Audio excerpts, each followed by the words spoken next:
Let's get to our first conversation this afternoon. Factors external to Nigeria have long been important influences on policy making and economic outcomes. Export revenues and, of course, diaspora transfers, foreign direct and portfolio investments provide the principal channels through which global impulses are transmitted to Nigeria's economy. As in many countries, a series of global events in recent years, ranging from global financial crisis, COVID-19 pandemic, and the more recent war in Ukraine, has left negative marks on the economy of Nigeria, of course, impacting us. In recent terms, we've also had the likes of the Manufacturers Association of Nigeria saying that the United States' imposition of 14% tariff on imported products may have significant impact on Nigeria's trade and industrial landscape. In the other reactions, U.S. remain one of Nigeria's most significant trade partners, accounting for approximately 7% of its non-oil exports. They said the new tariff regime directly threatens this trade dynamics, particularly as Nigeria projected an ambitious 55 trillion naira budget and was experiencing a downward trend in the global price of crude. I said that earlier when I was looking at the crude oil prices. Mr. Okpeyemi Agbaje is my guest. He's the Chief Executive Officer, RTC Advisory Services Limited. Thank you so much. It's good to start the week with you on the program. Thank you very much. Good afternoon. Yes, it's always good to have you in the studio. Like my intro says, global implications of this global developments. A lot has been happening in recent times. You would agree with me. It's been back and forth. The key word now is uncertainty. Uncertainty. Everywhere in the world. In the market, they'll say cautious optimism and all of that. So how does it come to you looking at all of this? Even today, it's talking about 100% on the film, foreign films industry and all of that. It's not going back on all of this. What does it mean for us? Yes, well, for Nigeria, and that's the critical thing, what does this mean for Nigeria? I think the trade, and I worry slightly about the possible impact. We have an imperative to grow our non-oil exports. That's one critical strategic policy imperative for the country. This may affect prospects of growing our non-oil exports. Oil exports, by the way, are already feeling the impact of global uncertainty, weakening demand, and then the notions around U.S. energy independence. So there's a lot that is already attacking our oil revenues and threatening our budget benchmark. And then I've read reports that suggest that the tariffs, which could directly affect our non-oil exports, agricultural exports, things like that, you know. So clearly there's some implications, there's some risks for Nigeria from the global uncertainty over trade and tariffs. Even the meeting, the just concluded spring meetings, IMF, World Bank, on the sidelines of that, the theme after theme was Trump's tariff. And, you know, everyone just had something to say. And there's been this reprojection about even our growth projections. How does that come to you, and where do we stand with regards to these figures? Well, for the IMF spring meetings, I think I would take it as a balanced concerning Nigeria. My preoccupation right now is Nigeria. Yeah, I think our reforms have been well received. I think the world is happy with our macro reforms, with the subsidies and all of that. But then there's increasing concern. It's ironical because those who should be impressed, who we are probably trying to attract to invest, are now turning around and saying, but how are your people taking these reforms? How is the rate of poverty? How is the concerns about poverty? Of course, there are structural concerns about debts, which for me has been a concern. The fiscal pressures are sincere, and inflation and all of that. Those are the major structural concerns. But now the external community is now asking us about poverty, inequality, and all of that. So there's clearly, I mean, there's always been a need to think more about inclusion, to evolve policies to take care of the rich, of the poor, in terms of growth. Yes, the IMF has lowered global growth projections and Nigerian growth projections. I would wait to see Q1 data before accepting that. My suspicion is that our growth outlook for 2025 may be a little bit resilient, maybe a little bit robust. So it will be interesting to see what Q1 data says before we can project. I won't be in a hurry to lower Nigeria's GDP growth projections. You won't be in a hurry. Yeah. We saw the GDP, just to divert a bit from the United States, and it was down, negative. Yes. President Trump came out to say, it's Biden.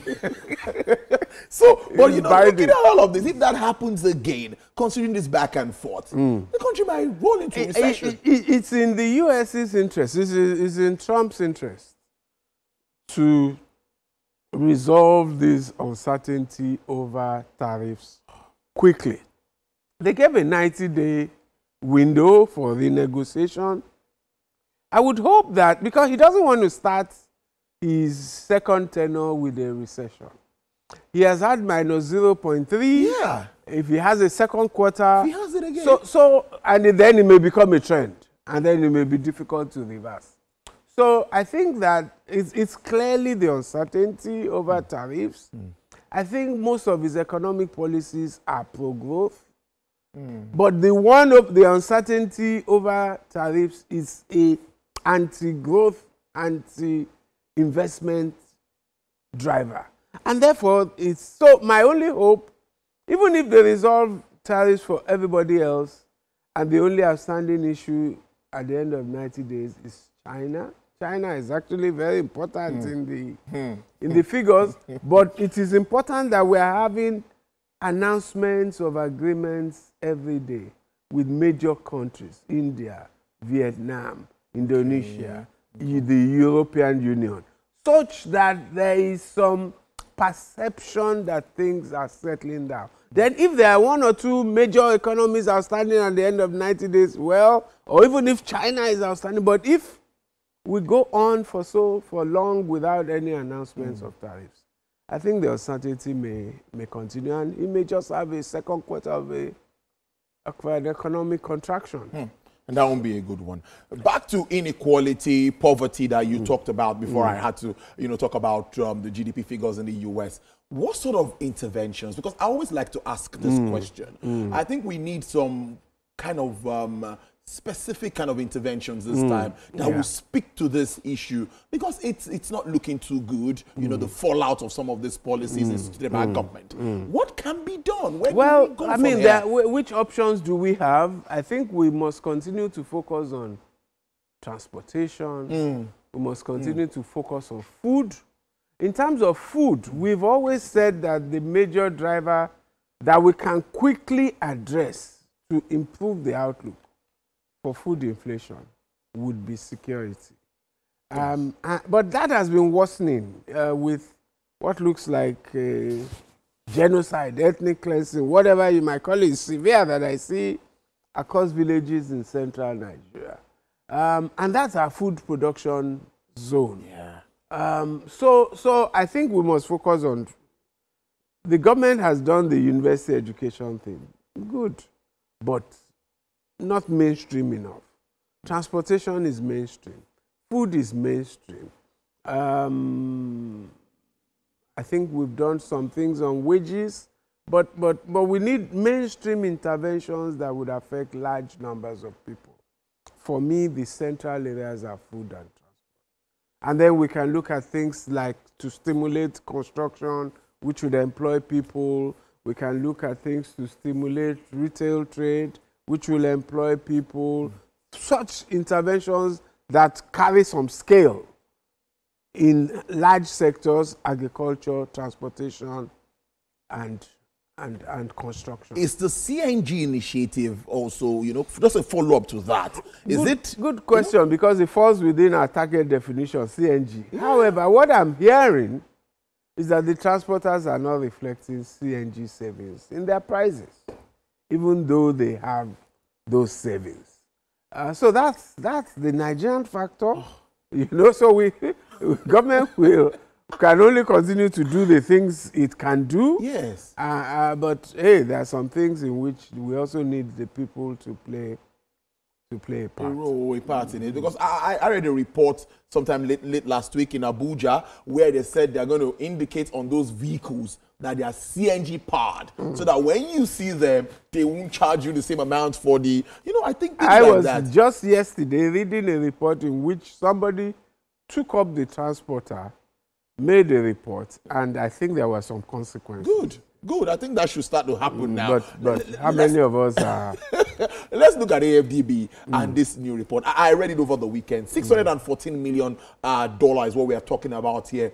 The creative economy. That's the segment where everyone is talking about digital, creative economy and all of that. That's the new oil, like some would say. What do you make of the 6 million jobs? Well, I mean, I've not looked into the details of the projection.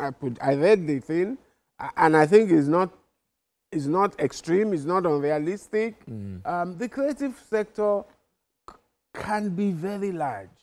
And when you look at the interactions we have with some of these people, it's wide-ranging. It includes your photographer, the guy who does the Facebook live coverage of an event for you. It includes the fashion people, the hairdresser, the makeup artist. It includes Nollywood, drama, acting, music, all of that.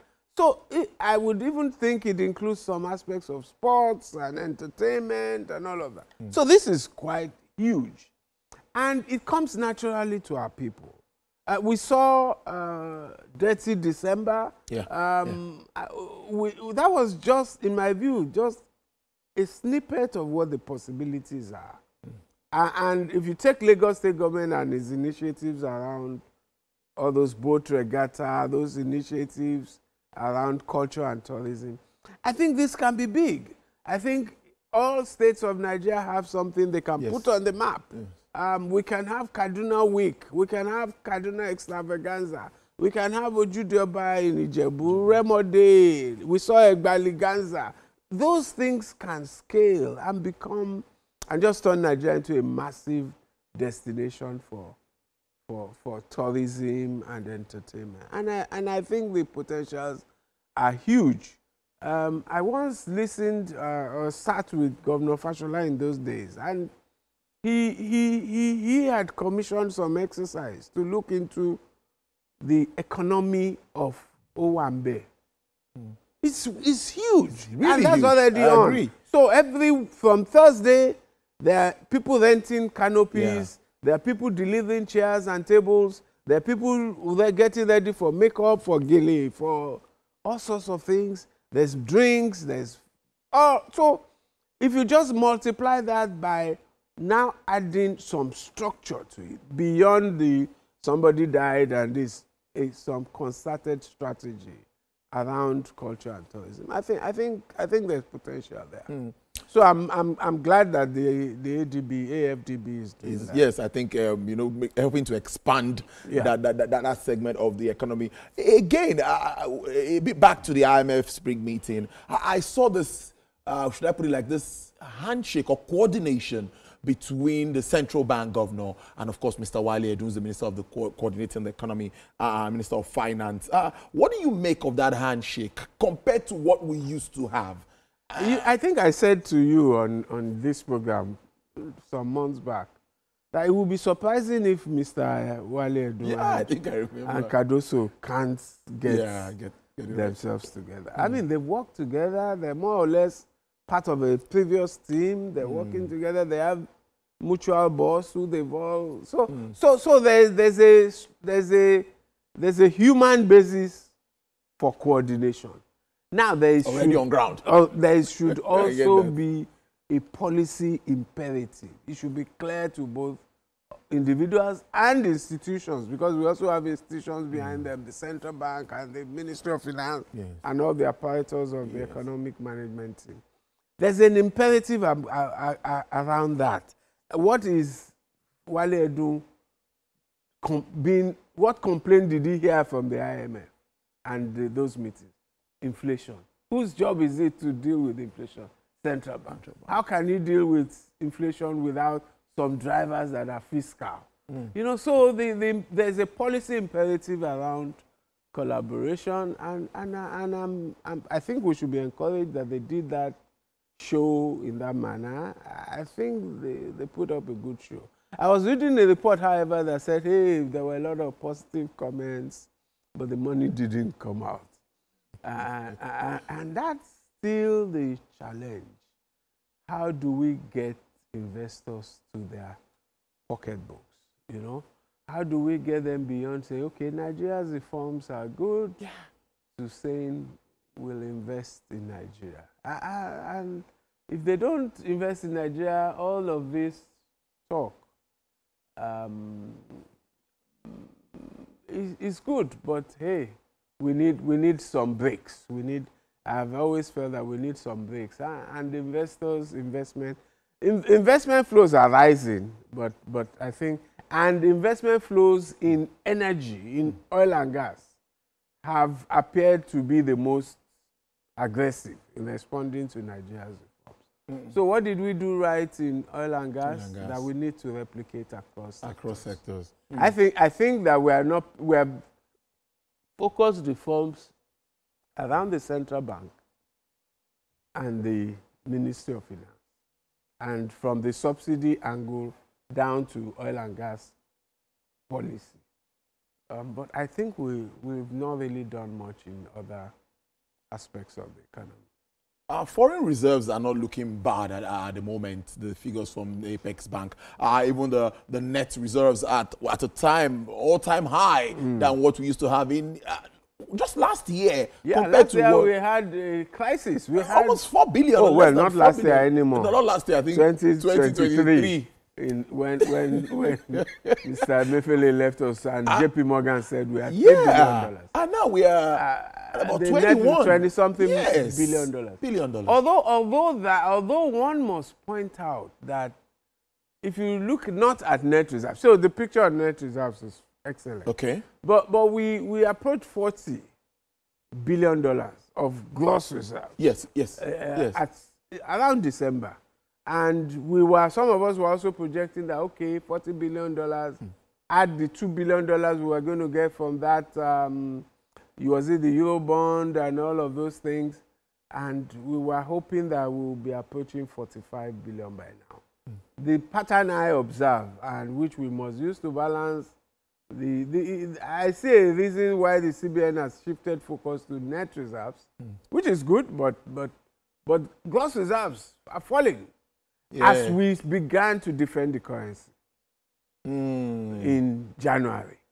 And so we've been stuck around $38 billion of gross reserves.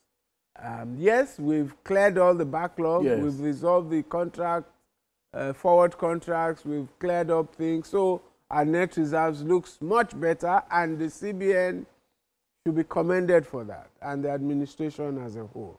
But there's a question there of sustainability. If we must keep reserves, if we must keep the exchange rate around $1,600. The evidence appears to suggest that reserves are not growing as we're stabilizing the currency. So for me, that's a concern. I think that the only long-term solution is for foreign direct investment and for portfolio investment to grow. I think that's the only sustainable way that we can keep our currency stable without depleting our reserves. So the outlook for you, finally, because you already said you're not going to be quick to drop Nigeria's figures. Yes, for me, I remain positive. I think that the risks have risen. Our fiscal risks have risen as oil prices and all that pressure on our reserves, our budget benchmark, all of that, at a time that we were already navigating very difficult fiscal scenarios. But in the end, the good thing is that we've improved. Thank God. You know, I asked myself a few days ago, imagine if Nigeria faced all these risks without having become more accepted into the global financial community. We may have a serious crisis on our Serious hands. one. So the only respite is that Fitch, JP Morgan, Goldman, everybody continues to say Nigeria is stable long term, which then enables us, in spite of whatever challenges we face, to access credit. Imagine if we couldn't access credit at a time like this. So for me, I remain optimistic. The risks have risen, particularly fiscal and global, but hey, we're on the right path. I must thank you so much, Mr. Kwame Agbaje, is Chief Executive Officer, RTC Advisory Services Limited. Thank you for starting the week with us on Business Nigeria. It's always my pleasure. Thank you so much. Well, let's take a break. When we come back, we'll look at